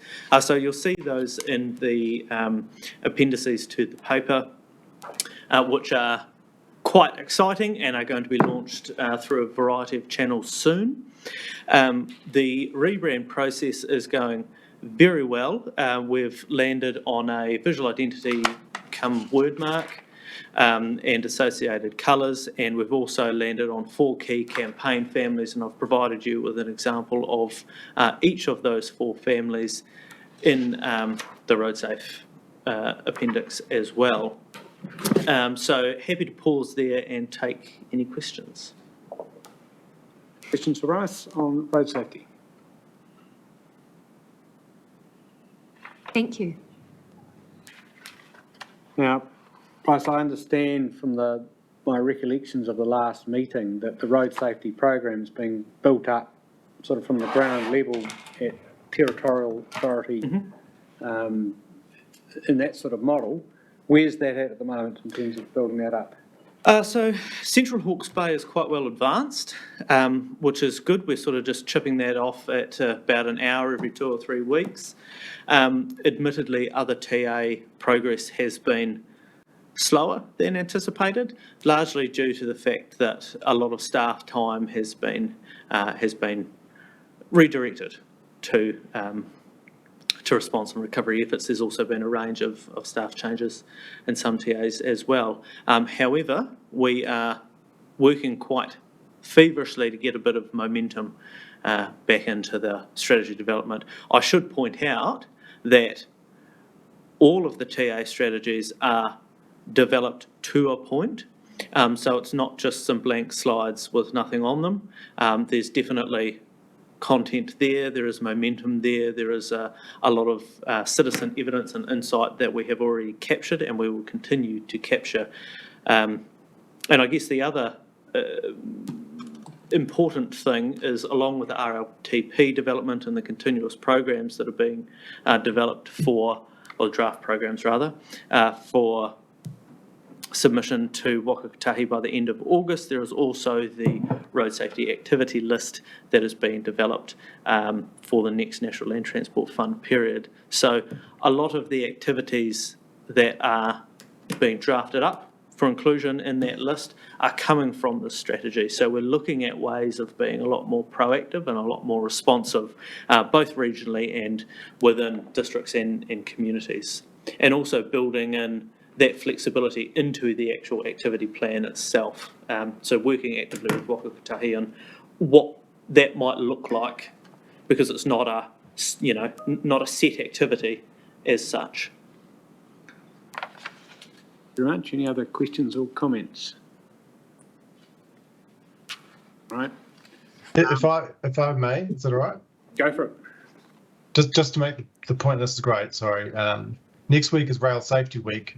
We do it every year, Rail Safety Week campaign on a pretty shoestring budget, trying to get the message out to people about the importance of safety at level crossings. The message is a really simple one, which is to look both ways every time you're at a level crossing. It saves lives to do that. Just this week, we've actually had a horrendous week. On Monday, an 11-year-old girl died in Tauranga at Hewlett's Road in Mount Maunganui. Incredibly sad for us, for our staff, but particularly for that girl's family. But we also had, on the exact same day near Dannyburg, a ute on a rural road was hit by a locomotive, and when one of the members of that in the ute was flown to hospital straight afterwards. So it really does save lives to stop at a level crossing and to look in both directions. So I guess my request of the politicians in the room, given you have good social media profiles, is if you see it on your Facebook page popping up next week when the campaign starts, please do share it. Getting the message out everywhere really does make a difference. So thank you. Thank you, Angus. All right, I'll move that the paper be received. Someone second that, please. Councillor Kerr, thank you. All in favour? Aye. Against? Carried. We're now into public transport. Yeah, take us through that paper, Bryce. No, Mark. Great. We're going to hear from Mark. Oh, the new man on the block. I'll sit up here as support. Yeah. Does he need it? You can never be too. Welcome, Mark. Thank you. Look, I'll take it as an understanding that people have read the paper, but from my perspective, I probably just want to focus on a few highlights and lowlights within that. Obviously, post-Cyclone Gabriel, we had an impact of having to reduce that network, and we still, at this point, haven't reinstated all of those services. Obviously, with where we're progressing with the reopening of Redcliff's Bridge, we are in a position to reinstate some of those services in the next week or so.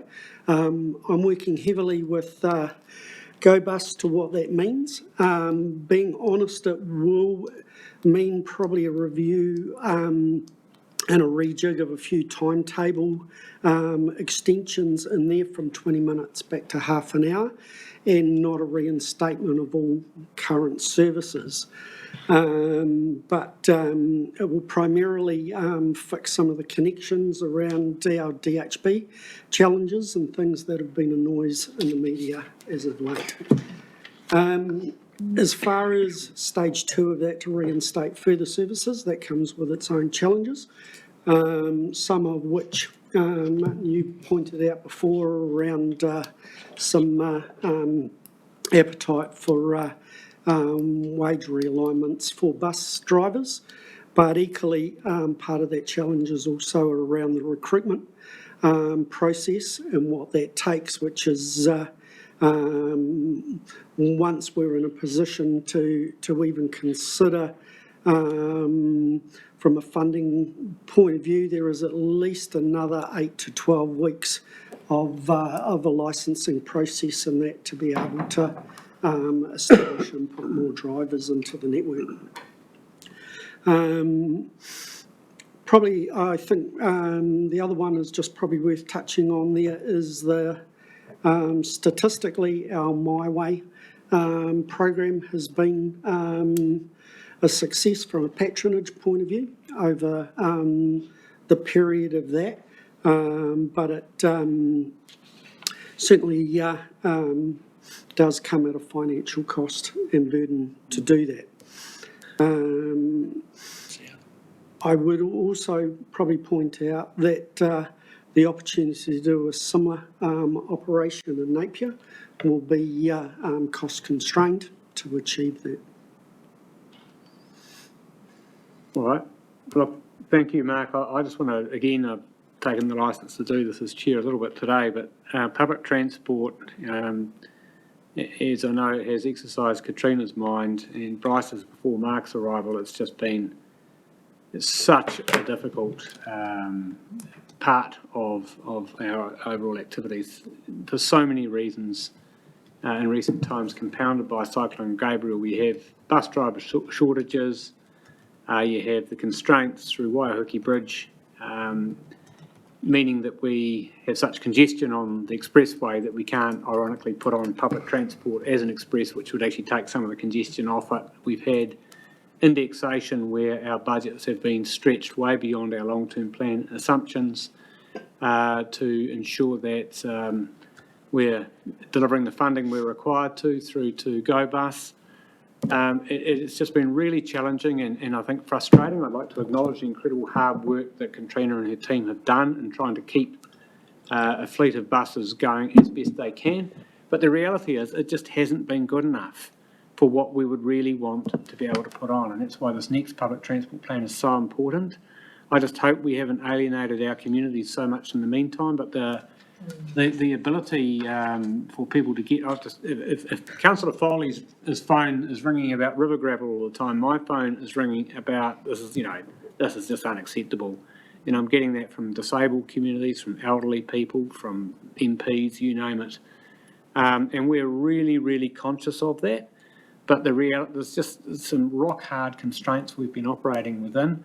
The release of the ability to use the Waihoki New Bailey Bridge from next week for public transport, that's going to be huge. What I wanted to ask some questions about is just to get some specifics on what you think, what services, namely Route 10 and Route 12, may be able to be enabled to what level and kind of by when, for anyone who is watching this. Can you paint me a little picture for the next month or two ahead on those ones in particular? Absolutely. I'm hoping within the next fortnight to be able to reinstate a Run 12 service, albeit on a half-hourly increment. I'm just working with DHB on the timetable of that at the moment to make sure that fits with their shift patterns and things as well. That'll service the hospital. Correct. Yep. The flip side to that is 11 on the other corridor that runs through Clive will extend back to its original service as well, which will incorporate into Havelock. Yep. 15, if I've got my numbers right, will also extend back out to Bayview, which previously wasn't there. But the sacrificial lamb through all of that is 10.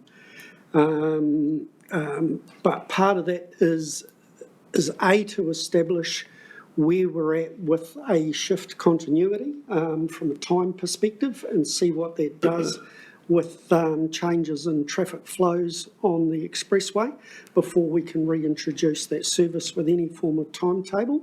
And then there is also the overarching challenge of the resource to man that particular thing. Sorry, just run by me, the constraint on 10 was what again? Was it It's essentially around, well, twofold. It's around trying to put together a schedule that has some integrity based on what we don't know will be the outcome of congestion. Yes. And then secondly, from a driver constraint, where that would be and the timing of putting that resource in place. Thank you. Look, apropos of that, ARPI has at various times tabled before this committee a concern around driver wages and what our council policy is on that, to the extent that we hold one as opposed to at committee level. And I equally just wouldn't mind a brief picture, even if it's a slightly murky one, of how we're navigating that challenge at the moment. You've got bus driver shortages, you've got expectations of a minimum wage for the region, $28 I understand for our region. You've got the indexation. Does government support through that was announced earlier in the year, a $50 million package? How does that all sort of fit together to create a brighter future for attracting drivers into the network? Look, what it does is open up the avenue for additional drivers, but it's like everything, it has to be funded. And given our current funding constraints, it's realistically where that funding can come from, or what we're prepared to cut or cull to try and offset inside the current network are the challenges I'm looking at the moment. So I don't have an answer to you. I know what the problem is, but I don't have the war chest currently to pull that from. So I've got to try and figure out how we can achieve that.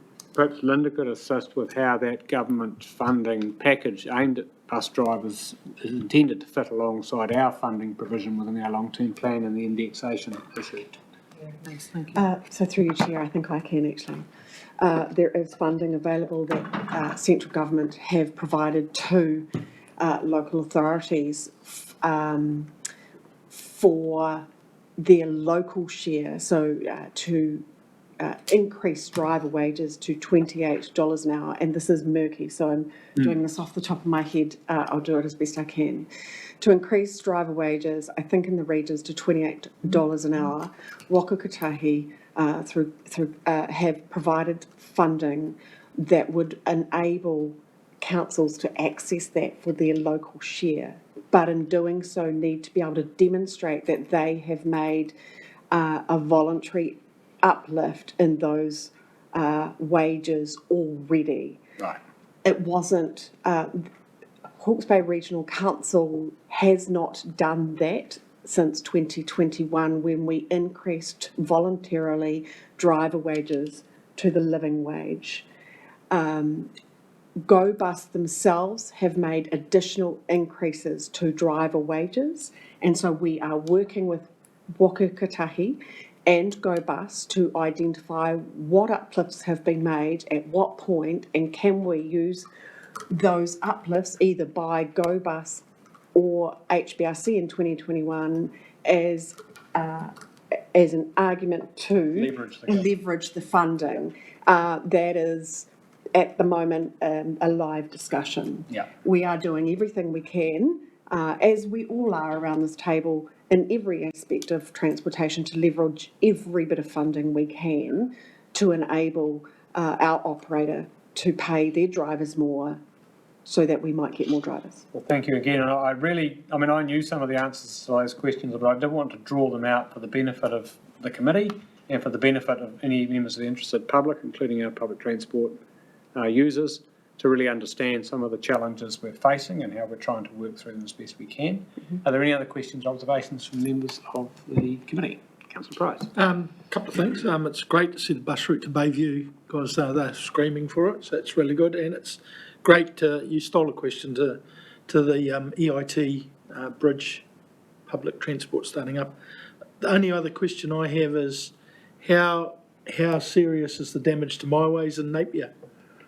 So through you, Chair, this council has made the decision that they would not be funding the My Way trial. It is unaffordable and it has been taken off the program. So at this point in time, it will not go ahead.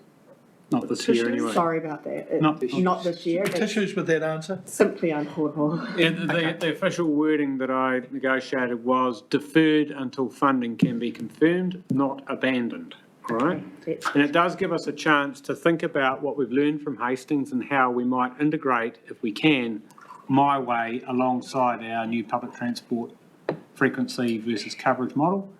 But at the moment, this is like Central Hawke's Bay is, something we're holding dear to our hearts, but really challenging us. So. Okay.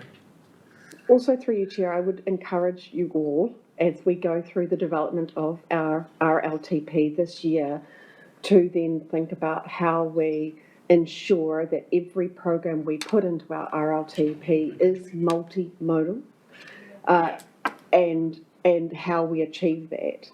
In addition, myself and the team are working on our RPTP, that we adopted, our regional public transport plan. Sorry, I shouldn't use acronyms. And looking at how, and we always said we would, this committee agreed when we adopted that plan, was look at how My Way would sit as an adjunct on top of fixed route. We do have a report coming to this committee on the success of the trial. It is late. We promised you that middle of the year. Apologies. We've been a bit busy with other things, as we all have. And so what we intend to articulate is, without a doubt, the patronage numbers on the My Way have been very good, but at a significant cost. And how might that look if we reshaped the service? Because in addition, removing the 3 fixed services from that area of Hastings and replacing it with My Way actually created a disadvantage to some of the community that haven't been able to, they're not digitally enabled. And so it actually didn't enable or maintain the access that some of that community had to a fixed service, and they've actually stopped using public transport, and that's not a total success. Just a follow-up question? Sure. What would the shortfall be? Robin's just asked me, so he must have some money, I don't know. Wow. In short, I can just share with you briefly that the cost estimate that we had, and I can't remember the exact number, I think we had, was it 500,000 in the budget? That was quoted to us in 2019 when this project was in its inception. What has transpired is that was quoted to us in 2016 contract numbers. So, as you'll be aware, our public transport contract is a 9-year contract.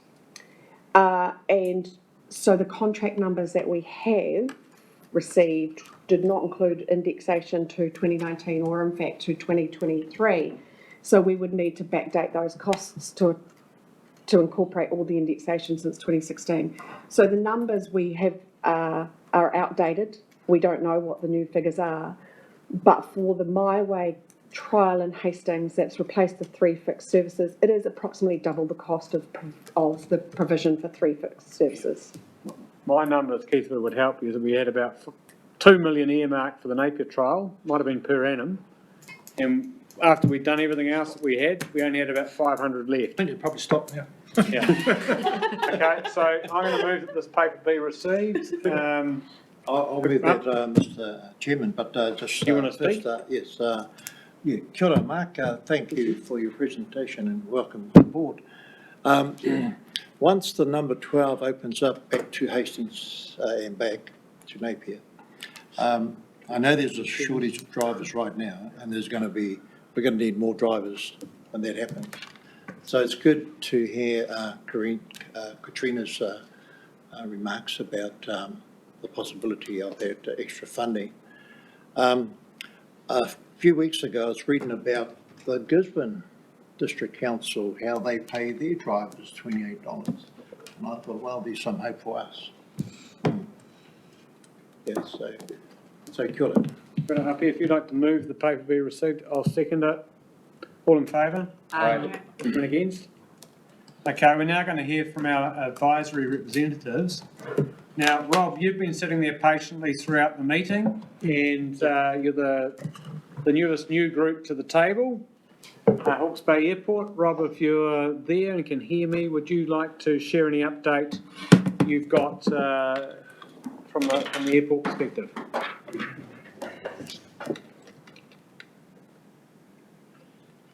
Okay, we'll come back to you. I was just turning on the sound. I'm very sorry. No, not really. I'm just listening very carefully to all the dialogue we've had this afternoon, and it's very interesting. And unfortunately, the airport can't really contribute a lot to rail and roading and cycleways and those other very important matters that the region relies on as well. Just to say, though, perhaps the airport figures have softened a little bit in the last month or so in terms of traffic volumes, but we do anticipate significant growth starting to come when the real works in Hawke's Bay commence. And I would think that will be not so far away. I know, speaking to some of the senior Waka Kotahi people, that they would love to have 1,500 people on the ground. And it strikes me as that that's a huge number alone just for roading. And where on earth would we house these people? But the airport will obviously play a key part in the communication links that these people will require going forward, and we are still struggling with Air New Zealand to get back to where we were pre-COVID. So we're still 4 flights short in Auckland every day, and we are several in Wellington. So some of those essential services from the hubs still aren't back to where they were previously, which is disappointing. But we continue to push Air New Zealand on this matter, and we sincerely hope we can get some progress on it. Thank you, Rob. And I've got burning in my mind that we passed a resolution last meeting that the second roundabout proposal will be in the mix of our regional transport plan process, and will obviously need to fit within the kind of resilience and multimodal options we were talking about before. So always having a route open for Napier. It was the airport there for a while. Okay. Thank you very much, Rob. Angus, anything further you'd like to add No. today? No, just thanks all. It's good to be connected. Appreciate hearing different perspectives today and also this morning as well. A very, very useful session, so thank you. When will I first hear the train whistle blowing? Right through to Napier. We're aiming for the middle of September. So keep an eye out for RSVP invites as soon as we can send them. Well, indeed. Now, David. Well, I can confirm that I'm going to assist with the reduction in emissions by having purchased a couple of e-bikes. Thanks for the information earlier that I'll make sure we wear a high-vis vest when we're cycling in Napier. It also prompted me to think there was another comment about use of cycles, kids cycling to school, and the fact that it's been uncool for a long time. Our Canterbury district embarked on a project just recently where they Be Safe, Be Seen, where they were distributing flashing lights to cycles, and they sort of focused on the rural Canterbury and West Coast areas, and they were struggling to actually find many kids cycling even in those areas, which is a real shame. And in the cities itself, well, of course, everyone's driving their kids to school or, they're walking. So there's a huge challenge ahead, but I'm sure things will improve. I thought I'd also share with you the AA's membership is now pretty close to 2 million, and election calls have been prioritised as follows. Road maintenance is probably the top priority of everybody in the country. Resilience of transport networks, drunk and drug driving and interlocks is another issue that people find very desirable. Boost the number of EV network charging stations, cell phone use, driver distraction, and lift the safety of regional state highways, and then developing a strategic long-term plan for emissions trading over the next 10 years, addressing impacts on the climate emergency funding. So I just thought that might be of interest. That certainly is very pertinent. Now, Bridget, anything you want to add or share with us now? Thank you, Mr. Chair. Just a couple of quick updates from me. Many of you around the table will be aware that Te Whatu Ora is in the early stages of planning around the Hastings Hospital redevelopment. And so the reason I mention it here is just as that progresses, keen to make sure that the links around obviously patient and staff transport is really well thought through. And the other thing just to mention, again briefly, is our sustainability officer is working through a number of transport plans related to all of our sites. So obviously we have one for our Hastings site, but we'll be looking to develop that for our facilities across the region. So that's it for me. Thank you. Thank you very much, Bridget. I'm equally mindful of the amazing presentation you gave on a cycle corridor between Napier and Hastings and how that could interface with the DHB as a major user. And we commended that for consideration in the land transport plan context as well. So that's still on the table. And I remind our tag team of that here. Angela. Thank you. My first meeting in this new role, road policing manager role. So good to meet some people I've met before, but just to understand all the business that goes on here. So thank you for having me. Just been absolutely consumed by the response to Cyclone and my current role. So yeah, and obviously Tuesday next week with the Redcliffe Bridge opening, working closely with partner agencies and even within our own work groups, Murray Pacific, Ethnic Services, road policing teams, our remaining response reassurance team, just planning together how we're going to look after that community as it has everyone else driving through it. So yeah, lots of challenges, but yeah, just really value the partnership with our agencies and people working together, just getting stuff done and not being too precious about things, just getting on with it. Yeah, so thank you. Oh, well, thank you, not just to you, Angela, but to your whole organisation, the way you've supported all of our communities through some really testing times in a lot of places. We've been at all of the community meetings that were stood up in the wake of the cyclone, and you've been out there and, you know, minibuses or whatever they were, the vehicles, you've been shoulder to shoulder with our communities right through, so just fantastic. Been well supported by our colleagues around the country. As I mentioned before, we had about 150 staff rotating in week at a time for the first couple of months. So yeah, that was a lot of extra staff to help us with the reassurance of the community. So yeah. Thank you. Councillor Kerr. And a specific thank you. The Puketetri Road Pātoka community are feeling exceedingly relieved at whatever steps you have taken in the last week or so. They've been really worried. And one of the next items is going to be me requesting a speed limit change near the Waiheke community. And I was wondering, am I putting you on the spot if I asked your thoughts around a temporary speed reduction there while they still recover? Yes, so it was raised at the hui earlier this week at Waiheke Marae.